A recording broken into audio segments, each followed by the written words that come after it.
Last night at around 10:45 p.m., North Vancouver RCMP responded to a report of shots fired in the laneway behind the 200 block of East 17th Avenue in North Vancouver.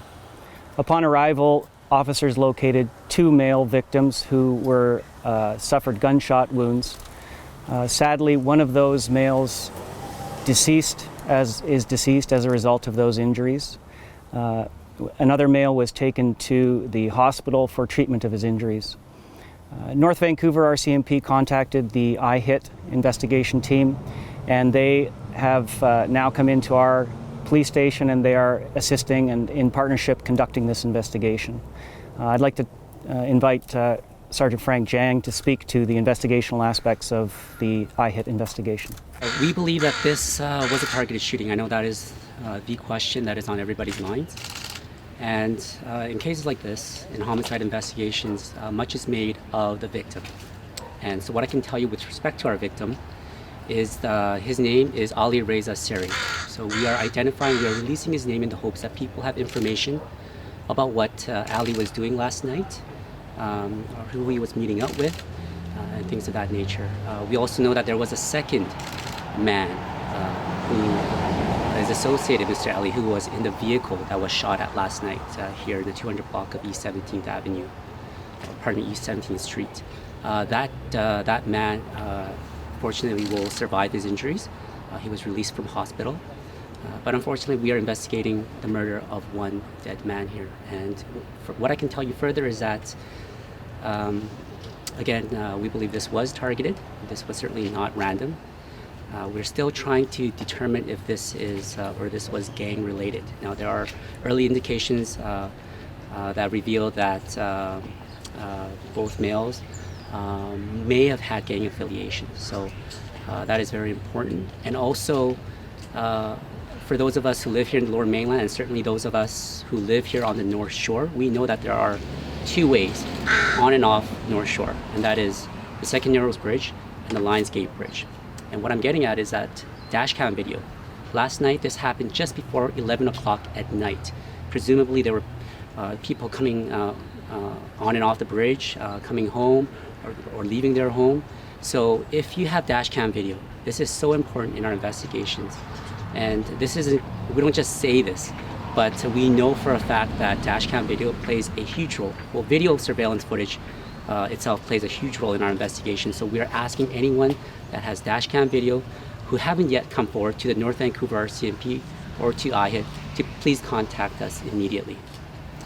What I can say further with respect to our victim is that our investigators unfortunately had to break the sad news last evening, and our condolences certainly go out to Ali's siblings and his parents, and they're still going through probably the most tragic news of their lives. With that, we can take any questions you may have. Frank, can you tell us whether either one of the victims is connected to the residence where this appears to have happened? Right. So I can tell you that neither of the two men, our two victims, live at this residence. We're still trying to determine exactly why they were here, who they were meeting with, or, whether they were here to meet a friend, or those sort of questions. So if you have answers to those questions, we certainly want to speak with you. So if you knew Ali, the second victim of the shooting that survived, we won't be releasing the identity. Obviously, you can understand for safety and privacy reasons, we're not going to do that. But there are those in the community who know, close friends, associates, that know the two men, perhaps know what they were doing here last night. Those are the individuals we need to speak with. There were someone on the court list yesterday in North Van by that same name. Is that the same person who is the deceased? At this point, I'm not going to get any further into the background. We're still learning. I hope you understand. It's only been 12 hours or so since we took conduct. So we're still going through the background of Ali's background, Mr. Seri's background, as well as the second man that was shot. So this is a little too early, and it certainly is too early to speak on the exact motive. There are some theories that we're working through right now, but to offer any motive right now would be sheer speculation, so I'm not going to do that. Are they North Vancouver residents, the two people involved? No, I believe they're residents of Vancouver. Yeah. So how- exactly why they, so exactly why they were here, those are still unanswered questions that we have. So we're working through that. And how Yes. old is the victim? 43. Pardon me, the deceased victim, the Yeah. gentleman who died, Mr. Seri, is 43 years old. Yeah, Ben. With neither victim associated to the residence, was all the activity in the laneway, or was the residence involved as well? No, they were shot at while seated inside a vehicle. We believe the shooter approached them while they were seated in the vehicle, opened fire and shot them. One man died, one man survived. In most cases, when we say known to police, targeted shooting, we really say these things because we want to put the community's mind at ease, because that's the number one question. Am I safe? Are my children safe? And things like that.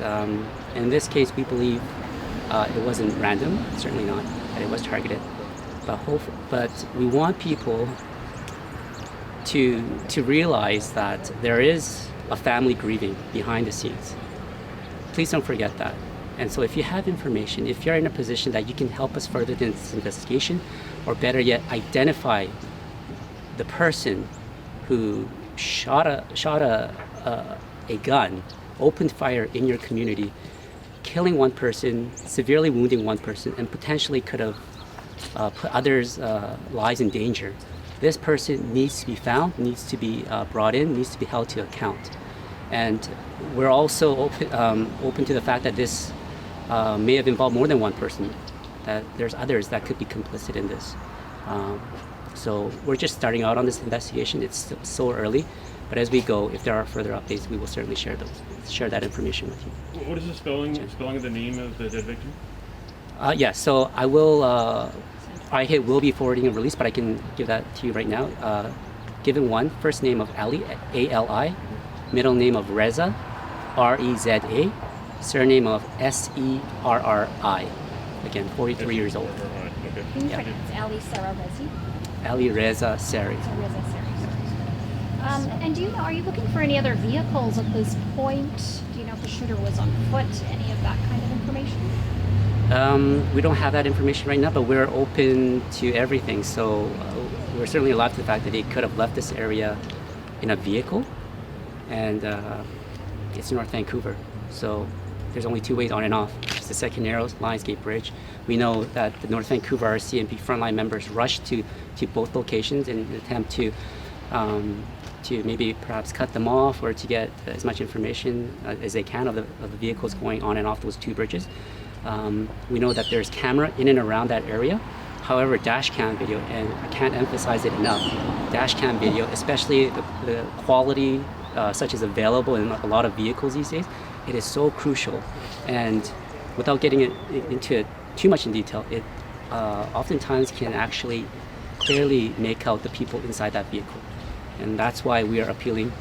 I'm appealing once again, if you have dash cam video, again, if you were traveling on and off the Second Narrows Bridge or the Lionsgate Bridge last night around 11 o'clock p.m., please, you need to speak with us. Call our number 1-877-551-4448, or you can certainly contact our partners at Crime Stoppers and provide your information anonymously. So just so I'm clear, the two men involved were not shooting at each other. You believe a third party shot at them. That's correct.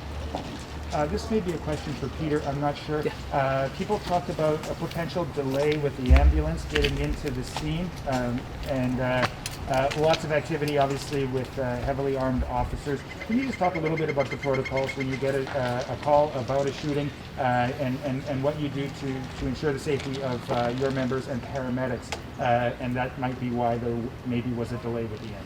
Yeah, certainly when there is a call, particularly one involving firearms, paramedics will generally wait for our okay to make the scene safe before they can attend. In a case like this, that would have happened quite quickly. I'm not aware of any lengthy delays on getting ambulance attendants in to provide medical care. What I can tell you is that the first officers responding, did provide life-saving medical assistance. Unfortunately, it was unsuccessful in the case of Reza, who unfortunately passed away. But our officers are also trained for that sort of thing, and it underscores, for this community, it underscores the importance of working together as a community and as officers. We all contribute to keeping our communities safe, and that's why, as Sergeant Jang is requesting, many people around here have vehicles with surveillance, even if they weren't driving over the bridges, even if their vehicles were parked overnight in the area. Some surveillance cameras on vehicles will come on automatically when there's activity around the vehicle. So we're asking that, and the investigators with the Integrated Homicide Investigation Team would really like to have all of the available evidence. And so we're asking members of the community who live in this area, please check your vehicles, check your home surveillance cameras, and see if there is any information that you can provide. And can you talk a little bit about the brazen nature of this? 11 o'clock at night, a lot of people might be out taking their dog for the last walk. Maybe they use this laneway. And in terms of a community safety aspect, you mentioned it's targeted, maybe not an ongoing risk to the public, but in that moment, there certainly would have been a risk for anybody who happened along here. Absolutely. I think it would be misleading to suggest that anytime there's a shooting in the community that nobody's at risk except the people who were shot. Obviously, any type of violence that takes place in the community puts the community at risk. In this case, this was the information that IHIT has provided is that it was targeted and specific. But of course, it's alarming for people. It's alarming for people who live in these neighborhoods and hear the shots being fired at night. And to that end, the detachment here in North Vancouver, we have services available for people who may feel traumatized by what's happened. They can get in touch with our detachment, 604-985-1311, and access victim services and counseling if they were witnesses and they're struggling with what they experienced last night.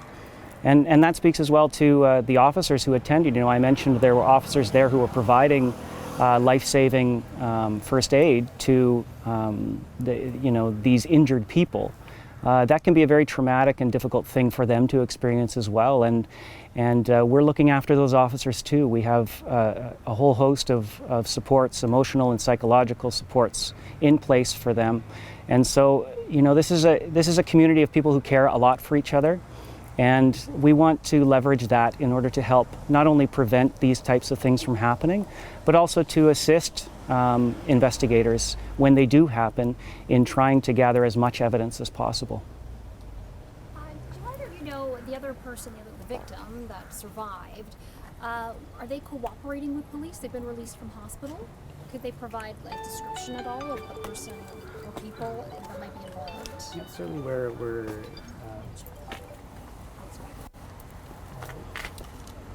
I'm not aware at this moment if we have yet spoken with the second victim. Certainly, if we haven't, we are going to make attempts. Being that he was here at the scene, he would be a very important witness to what happened.